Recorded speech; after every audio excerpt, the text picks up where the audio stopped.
네, 소설가 한강이 한국 최초로 노벨 문학상을 수상했습니다. 한국인이 노벨상을 받은 것은 지난 2000년 노벨 평화상을 받은 고 김대중 대통령 이후 두 번째입니다. 스웨덴 할리먼은 현지 시간으로 10일 역사적 트라우마에 맞서고 인간생의 연약함을 드러낸 강렬한 시적 산문이다, 이렇게 이야기하면서 선정 이유를 밝혔습니다. 노벨 문학상 선정위원회 위원은 역사적 트라우마에 맞서고 인간 삶의 연약함을 폭로한 강렬한 시적 산문을 남긴 한국 작가 한강에게 노벨 문학상을 수여한다, 이렇게 밝혔는데요. 한강의 작품 중에 어떤 것을 가장 먼저 추천하겠느냐, 이런 질문에 대해서 이 관계자는 소년이 온다, 그러니까 2014년에 출간한 장편 소설이죠. 이 소년이 온다를 들었습니다. 이 소년이 온다에 대해서 한강은 이미 예전에 한 인터뷰에서 압도적 고통으로 써내려간 작품이다, 이렇게 이야기를 한 적이 있습니다. 소년이 온다, 이 소설은 광주 5.18의 참상을 다룬 소설입니다. 이 작품은 5.18 당시에 시위대 속에 있었던 친구의 시신을 찾는 한 소년의 이야기입니다.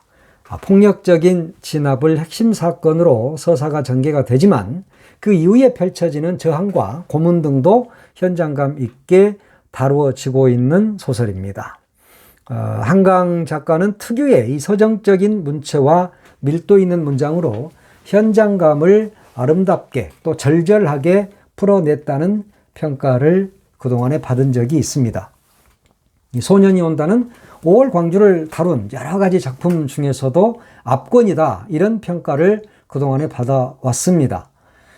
이 작품은 80년 5월 18일부터 10일간 광주 민주화운동 당시 상황을 자세하게 들여다보고 있습니다.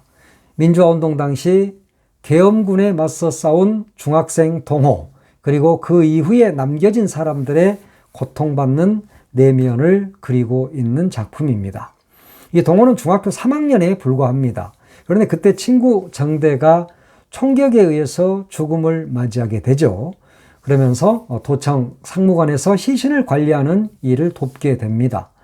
시신들을 수습하면서 그들의 혼을 위로하던 중에 정대의 죽음을 떠올리면서 몹시 괴로워하는 그런 내용을 읽을 수가 있습니다. 그날 동호는 엄마와 형, 누나들의 말을 듣지 않고 도청에 남아서 저항하던 중에 죽음을 맞는다는 내용입니다.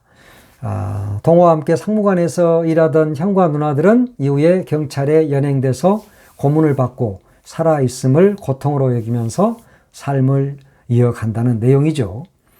한강은 이 작품으로 인간의 잔혹함과 악행에 대한 근본적인 질문을 던진 것으로 평가가 되고 있습니다.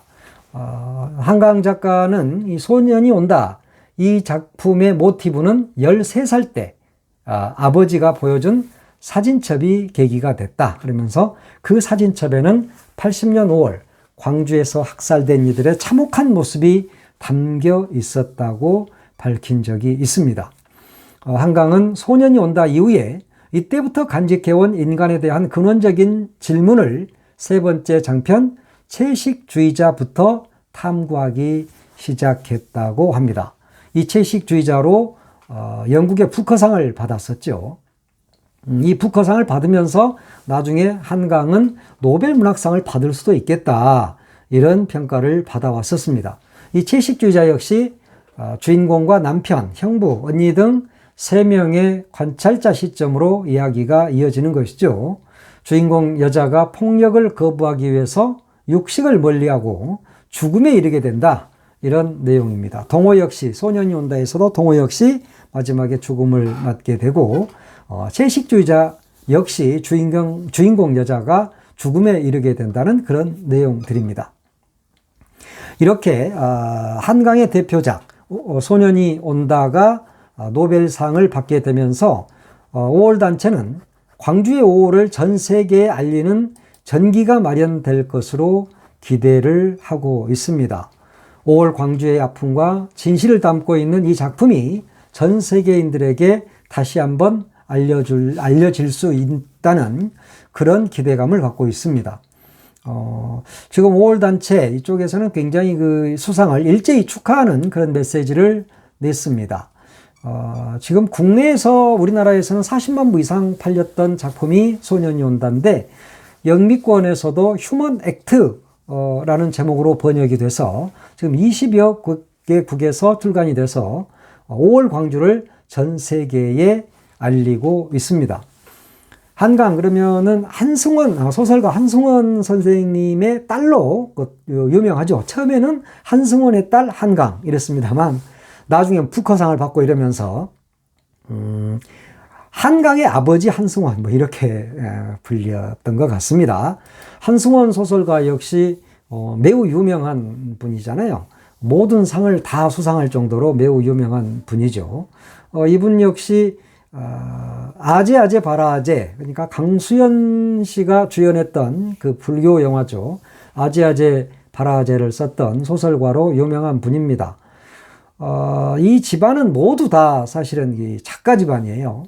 한승원 선생님도 소설가시고 장남 아들도 그러니까 신춘문예 등단 작가죠. 동화도 집필하고 있고 차남도 만화 작가로 활동하고 있는 작가 집안입니다. 그리고 한승원, 한강 모두 다 이상문학상을 수상하기도 한 그야말로 문학 명문가다. 이렇게 문학 명문가 이렇게 부를 수 있겠습니다.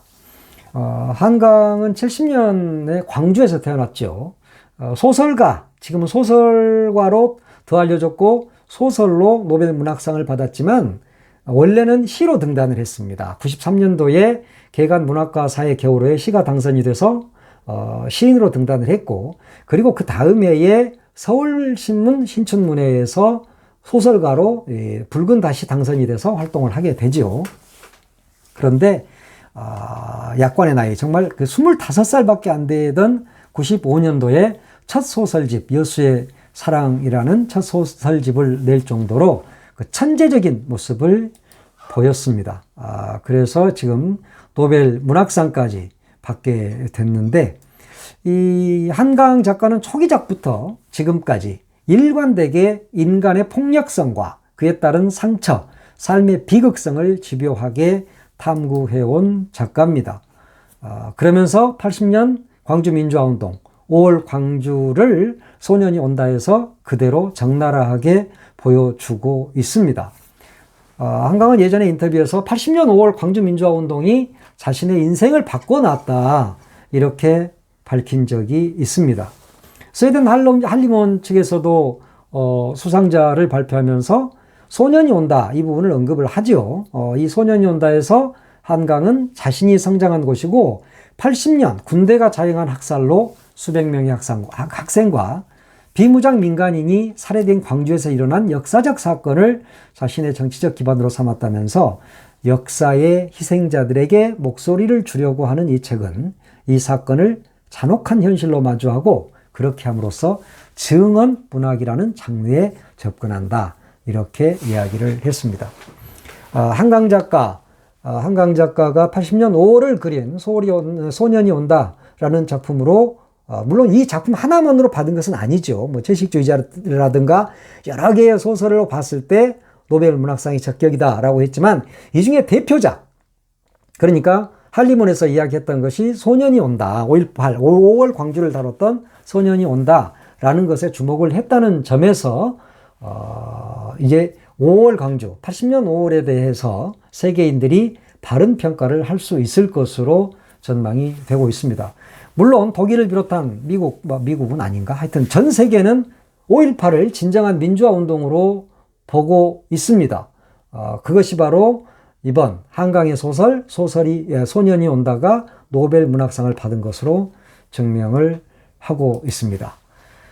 이제 뭐 여러 가지 앞으로도 한강 작가에 대한 많은 이야기들이 나올 텐데 오늘 이렇게 노벨 문학상 수상한다는 이 수상자로 선정된 것이 알려지면서 진짜 굉장히 기쁘고 참 5월 광주에 대해서 또 이렇게 다뤘던 부분 이런 부분들이 있어서 이런저런 이야기들을 해봤습니다. 하여튼 한강 작가님의 노벨상 수상을 축하드리고 이제 우리나라도 노벨 문학상 수상자를 보유한 나라로서 자부심을 가져도 좋을 것 같습니다.